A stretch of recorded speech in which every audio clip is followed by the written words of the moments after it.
அனைவருக்கும், செய்தியாளர்களுக்கும், ஊடகவியல் நண்பர்களுக்கும் என்னுடைய தமிழ் புத்தாண்டு தைப்பொங்கல் திருநாள் நல்வாழ்த்துக்களை முதலிலே தெரிவித்துக் கொள்கிறேன். இந்த அரசு பொறுப்பேற்று என்னை போன்றவர்கள் சட்டமன்ற உறுப்பினர்களாக பொறுப்பேற்று முறையான 5வது நிதிநிலை அறிக்கை தாக்கல் செய்யப்பட இருக்கிறது. இந்த சூழலில் இந்த ஆண்டிற்கான ஆளுநர் உரை சட்டசபையில் பதிவு செய்யப்பட்டிருக்கிறது. திருப்போரூர் சட்டமன்ற தொகுதியை பொறுத்தவரை சட்டமன்ற தொகுதி வேட்பாளராக அறிவிக்கப்பட்ட பொழுது இங்கே பல்வேறு அடிப்படை பிரச்சனைகள், நீண்ட நாள் பிரச்சனைகள் குறித்து என்னுடைய கவனத்திற்கு கொண்டு வரப்பட்டு அவற்றுக்கு தீர்வு காண உறுதியளித்திருந்தோம். மாண்புமிகு தமிழ்நாடு முதலமைச்சர் அண்ணன் தளபதி அவர்களுடைய உரிய வழிகாட்டுதலில், உரிய நிர்வாக அறிவிப்பில் இந்த மாவட்டத்தினுடைய அமைச்சராக இருக்கக்கூடிய மாண்புமிகு அண்ணன் தாமோ அன்பரசன் அவர்களுடைய ஒத்துழைப்போடு, முன்னெடுப்போடு பல்வேறு மக்கள் நலத்திட்டங்கள் செயல்படுத்தப்பட்டிருக்கிறது. மிக குறிப்பாக மாமல்லபுரத்தில் நீண்ட நாளாக ஒரு நிறைவான பேருந்து நிலையம் இல்லை என்கின்ற குறை இந்த தொகுதி மக்கள் மட்டுமல்ல, மாமல்லபுரம் என்கின்ற அந்த உலக புகழ்பெற்ற சுற்றுலா தலத்திற்கு, வரலாற்று தலத்திற்கு வரக்கூடிய மக்களுடைய ஏக்கமாக இருந்தது. அதை நிறைவு செய்கின்ற வகையில் இன்றைக்கு கிட்டத்தட்ட 90 கோடி ரூபாய் செலவிலான நிறைவான ஒரு பேருந்து நிலையம் தயாராகி கொண்டிருக்கிறது. விரைவில் அது திறக்கப்பட உள்ளது. இந்த பகுதியில் சாலை கட்டமைப்பை பொறுத்தவரை பல்வேறு இடங்களில் வனத்துறையின் வழியாக செல்லக்கூடிய சாலைகள் வனத்துறை அனுமதி இல்லை என்கின்ற நிலையில் 10-12 ஆண்டுகளாக அந்த சாலைகள் செப்பனிடப்படாமல் இருந்த சூழலில் வனத்துறையை அணுகி உரிய துறைகள், நெடுஞ்சாலைத்துறை, ஊராட்சித்துறை போன்ற துறைகளை அணுகி அதற்கான முன்னெடுப்புகளை கொண்டு சேர்ந்து அந்த முன்னெடுப்புகளை இந்த மாவட்டத்துடைய அமைச்சருடைய ஒத்துழைப்போடு அரசினுடைய பல்வேறு நிலையில் இருக்கக்கூடிய அலுவலர்கள் கவனத்திற்கு கொண்டு சென்று கிட்டத்தட்ட 19 சாலைகளுக்கு அனுமதி பெற்று அவற்றில் பெரும்பாலான சாலைகள் 1-2 தவிர அனைத்துமே இன்றைக்கு போடப்பட்டிருக்கிறது. இதுவும் இந்த அரசு நிறைவேற்றியிருக்கக்கூடிய மிகப்பெரிய ஒரு மக்கள் பணியாக பார்க்கிறேன். இவையெல்லாம் கட்டமைப்பு தொடர்பான பணிகள். அதே போன்று திருப்போரூர் தொகுதி, குறிப்பாக திருப்போரூர் ஒன்றியம் என்பது இன்றைக்கும் ஊராட்சியினுடைய கட்டுப்பாட்டில் அல்லது ஊராட்சி அமைப்பாக இருந்தாலும் கூட மாநகராட்சியை விட மிகப்பெரிய கட்டிடங்கள் எல்லாம் இருக்கிறது. இங்கே இன்றைய சூழலில் கூட திடக்கழிவு, சாலிட் வேஸ்ட் மற்றும் திரவ கழிவு, லிக்விட் வேஸ்ட் கையாளுதல், மேனேஜ்மெண்ட் என்பது மிகப்பெரிய ஒரு பிரச்சனையாக இருந்து கொண்டிருக்கிறது.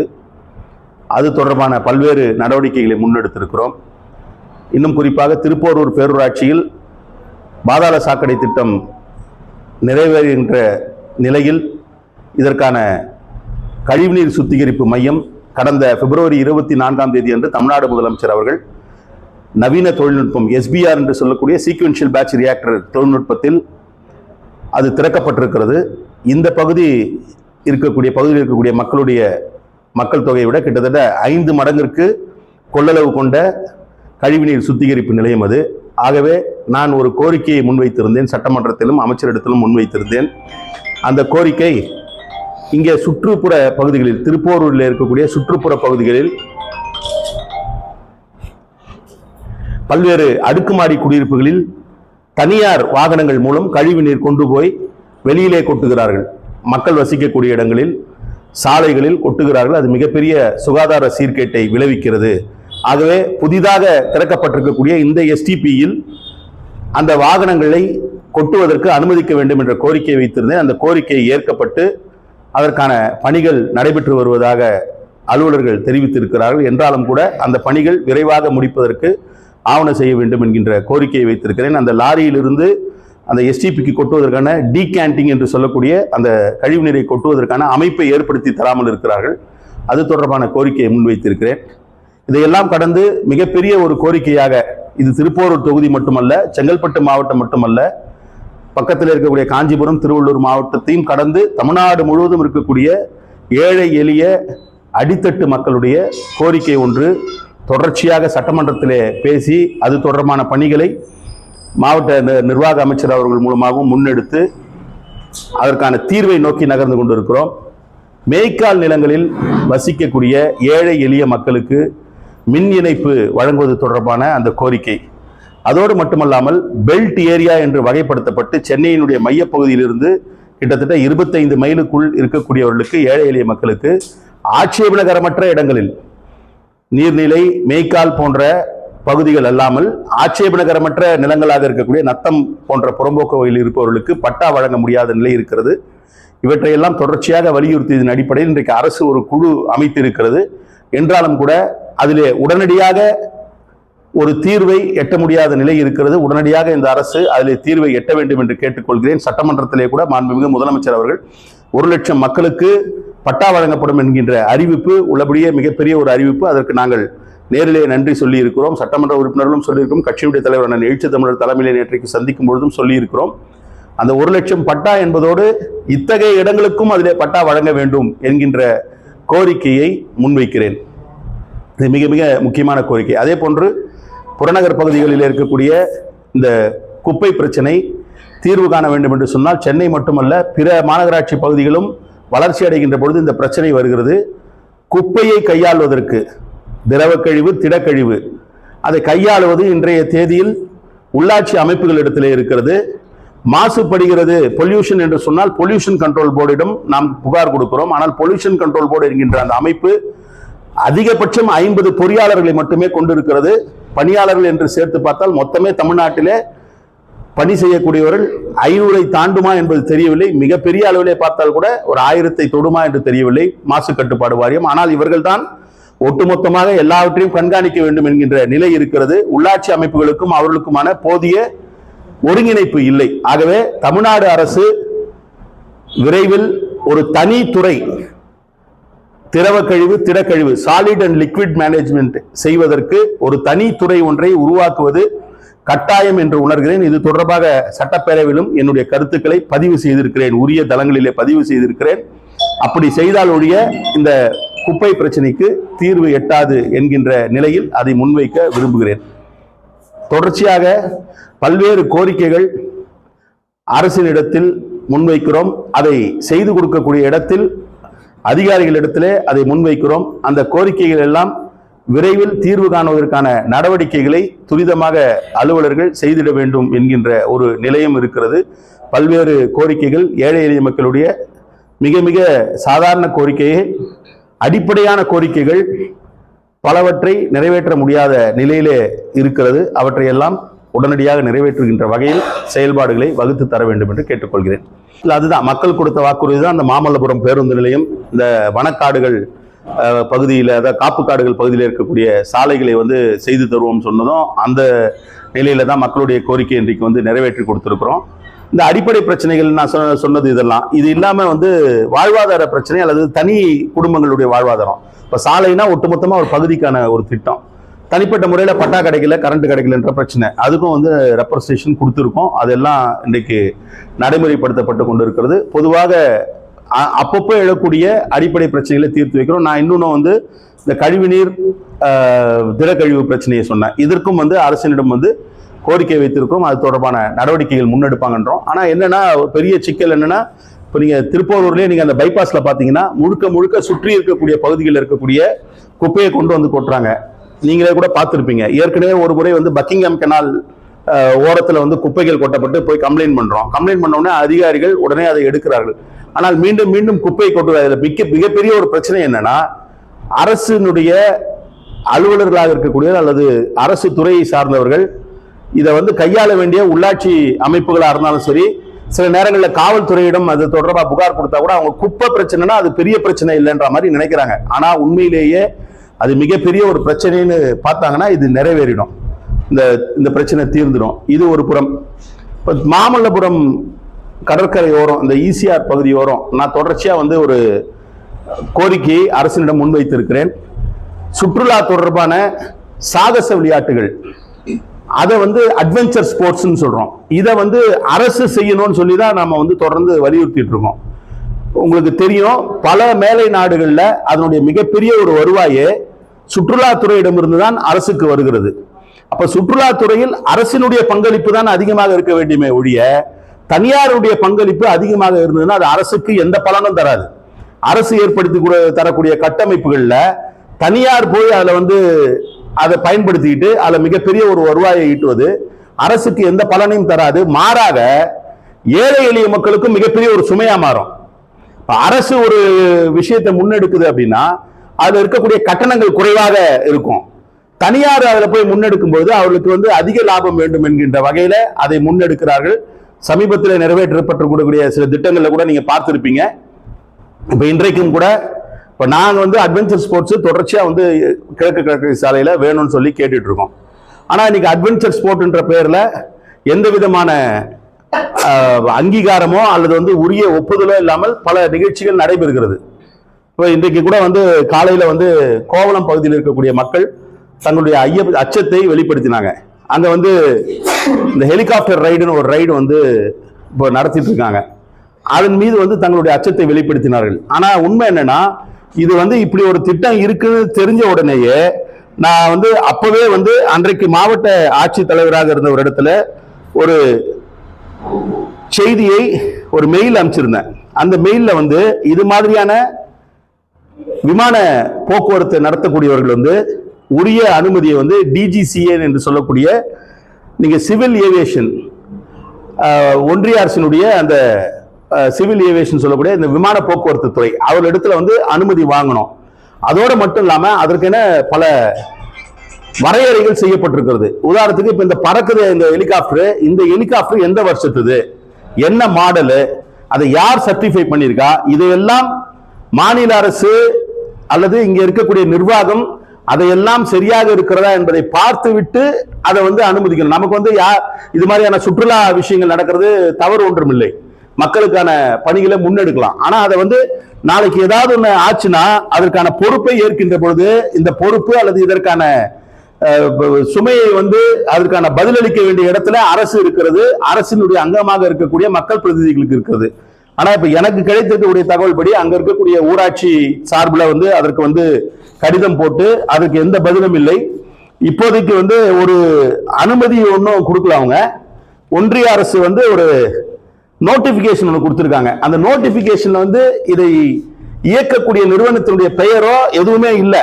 அது ஒரு நோட்டிபிகேஷன், அதாவது ஒரு பொதுவான ஒரு செயல் திட்டம். இது போன்ற இது வந்து ஹெலிகாப்டர் சர்வீசஸ் நடத்தும்போது டிஜிசி என்ன சொல்றாங்கன்னா அவங்க வந்து இதற்கென ஒரு லைசன்ஸ் வச்சிருக்காங்க.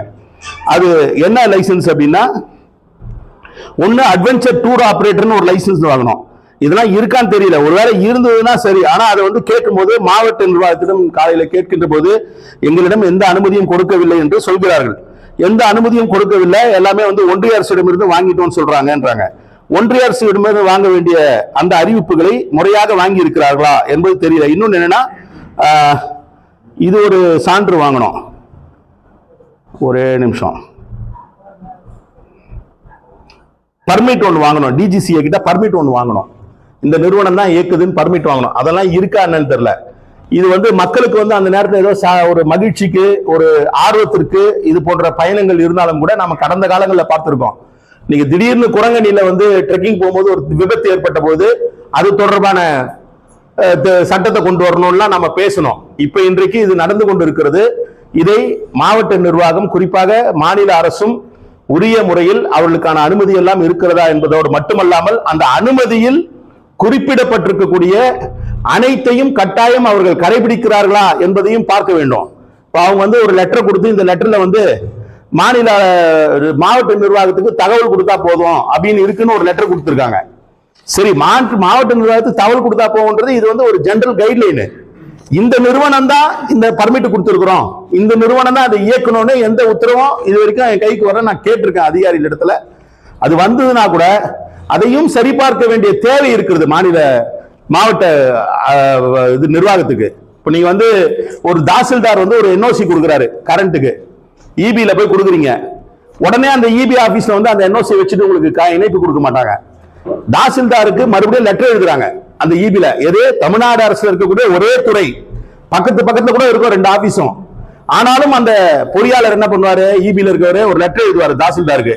இந்த மாதிரி ஒரு லெட்டர் இன்னாருக்கு நீங்க என்ஓசி கொடுத்திருக்கீங்க, இந்த என்ஓசி நீங்க தான் கொடுத்தீங்களா அப்படின்னு அவங்க நேரடியா கேட்பாங்க.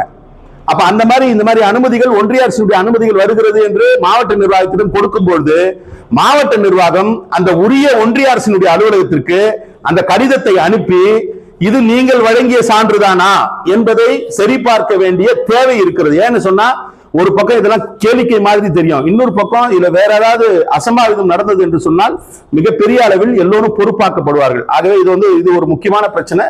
மீண்டும் சொல்கிறேன், சுற்றுலாவை பொறுத்தவரை அதை அரசினுடைய பங்களிப்பு முழுமையாக இருந்து சுற்றுலாவை மேம்படுத்துவது என்பதுதான் அரசுக்கு வருவாயை ஈட்டி தரும்.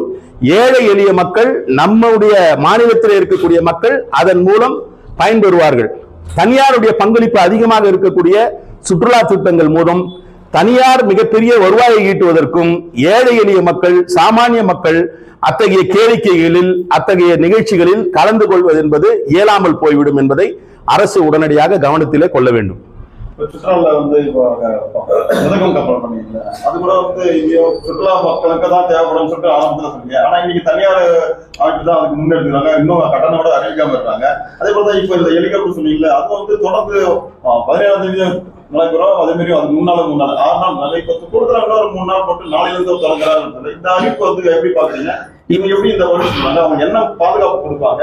சப்போஸ் இது மாதிரி இந்த ஹெலிகாப்டர் எல்லாம் அந்த இடத்துல பாதுகாப்பு இல்லாம இது இயக்கும் போதே எதுக்கு பண்றாங்க, இந்த இடத்துல எப்படி பாதுகாப்பு தரமா இருக்கு, அதை எப்படி பாக்குறீங்க? நீங்க மிக சரியா சொன்னீங்க. என்னன்னா நான் இப்ப பார்த்தேன் அந்த டிஜிசியோடைய அந்த விதிமுறைகள் எல்லாம் பார்த்தேன். அவங்க என்ன சொல்றாங்கன்னா, மாநிலத்தினுடைய சுகாதாரத்துறை இடத்துல சொல்லி அங்க கம்பல்சரியா மாநில அரசினுடைய ஒரு ஆம்புலன்ஸ் அங்க இருக்கணும். அதே மாதிரி அவங்க பாதுகாப்பு பணியில ஆளை போட்டிருந்தா கூட மாநில காவல்துறை அங்க நிக்கணும்னா ஒன்றிய அரசுடைய அந்த இதுலயே குறிப்பிட்டிருக்காங்க.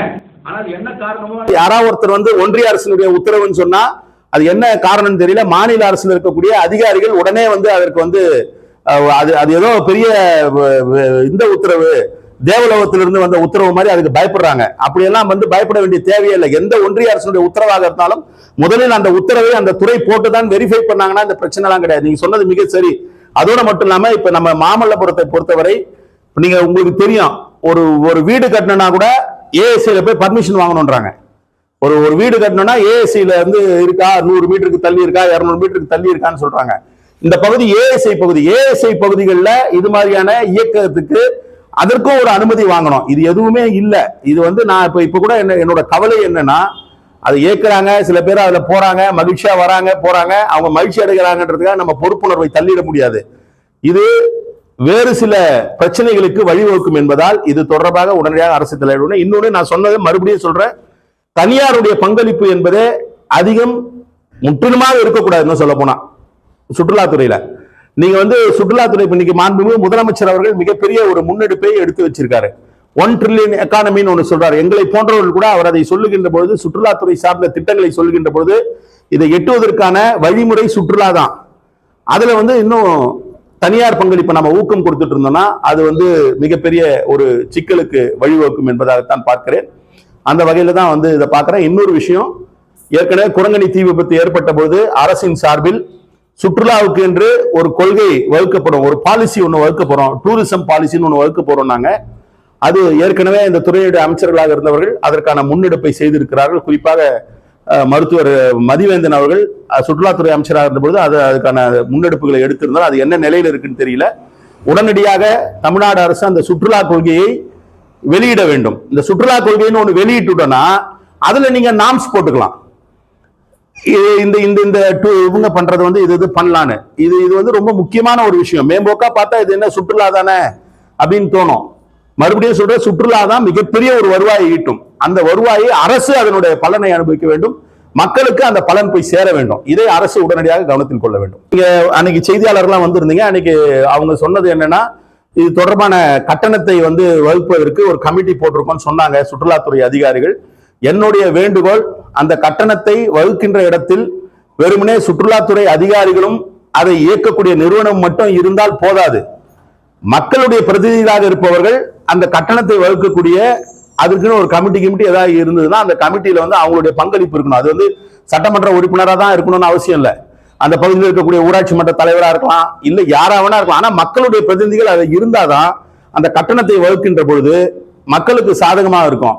அவங்க எல்லா அரசினுடைய எல்லா வசதிகளையும் அவர்கள் அனுபவித்து மிகப்பெரிய அளவில் கட்டணத்தை வசூல் செய்வது என்பது மீண்டும் சுற்றுலா என்பதே மிகப்பெரிய வசதி படைத்தவர்கள் மேல்தட்டு மக்களுக்கு தான் சுற்றுலா. ஏழை எளிய மக்கள்லாம் எப்போதும் போல மெரினா பீச்சை ஒரு சுத்திட்டு வரலாம், பேருந்து பெருந்தகை அண்ணா சமாதியை பார்த்து விட்டு வந்துடலாம் அப்படின்ற மாதிரி ஒரு நிலையில அவர்களை கொண்டு போயிடும். இந்த மாதிரியான சுற்றுலா இடங்கள்ல அவங்க போவதற்கான வாய்ப்பை உருவாக்கி தர வேண்டும் அரசு. அது நான் கவர்மெண்ட் ஆர்கனைசேஷன் பண்ணலாம். இது என்னன்னா பிசினஸே பண்றாங்க, டூரிசம் பிசினஸ், சுற்றுலா வர்த்தகம். சுற்றுலா வர்த்தகத்துல அரசுடைய பங்களிப்பு உரிமையா இருக்கும். இப்ப இந்த பிபிபி இப்ப அவங்க போட்டு பண்ணிருக்காங்க, அந்த 50 கோடி ரூபாய் செலவு அந்த கப்பலை கட்டியிருக்காங்க. இந்த 50 கோடி ரூபாய் செலவு தமிழ்நாடு அரசே பண்ணுச்சுன்னா நீங்க அரசு பண்ணும்போது அதை கட்டணத்தை குறைச்சி பண்ணலாம், மெயின்டைன் பண்ணலாம். ஏற்கனவே டிடிடிசியில நமக்கு கிச்சன் இருக்கு. இந்த பகுதியிலே நீங்க ஹோட்டல் நடத்துறோம்ல, ஹோட்டல் நடத்துறவங்க அதை அந்த கப்பல்ல தேவையான உணவை கொடுக்கலாம்ல. ஏற்கனவே டூரிசம் போட்டு வச்சிருக்கோம்ல, தமிழ்நாடு டூரிசம் டெவலப்மெண்ட் கார்பரேஷன் தானே போட்டு வச்சு இருக்குது.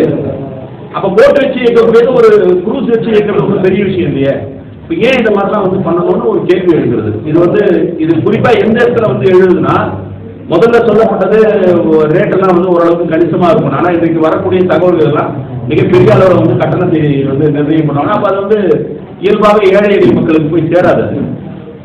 அப்ப சுற்றுலான்றதே ரொம்ப வசதியானவங்க தான் சுற்றுலானா அது சரியில்லை. அதுதான் நம்ம சொல்றோம், மாநில அரசுடைய பங்களிப்பு முழுமையாக